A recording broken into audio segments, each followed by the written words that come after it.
எபேசியர் 1:13 எழுதப்பட்டிருக்கு. உங்கள் ரட்சிப்பின் சுவிசேஷமாகி சத்திய வசனத்தை கேட்டு விசுவாசிகளான போது, அப்ப யாரெல்லாம் இப்பொழுது இணைந்திருக்கிறீங்களோ நம்ம எல்லாருமே விசுவாசிகள் தான். இயேசு கிறிஸ்து நமக்காக ஜீவனை கொடுத்தார்.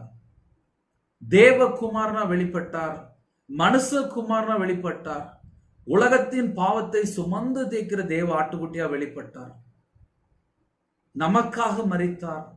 நம்முடைய தலைமுறை சாபம், நம்முடைய மீறுதல், நம்முடைய துக்கம், நம்முடைய பலவீனம், நம்முடைய நோய் எல்லாவற்றும் சிலுவையில் சுமந்தார் என்று யாரெல்லாம் இயேசு கிறிஸ்து ராஜா விசுவாசிக்கிறோமோ, நம்முடைய பாவங்களுக்காக மரித்து வேத வாக்கியம்படி 3ஆம் நாள் உயிர் தெழுந்தார் என்ற சுவிசேஷத்தை யாரெல்லாம் விசுவாசிக்கிறார்களோ அவர்கள் எல்லாரும்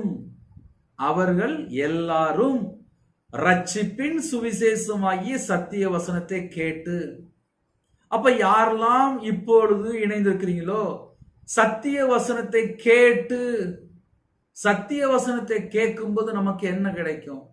பலன் கிடைக்கும்.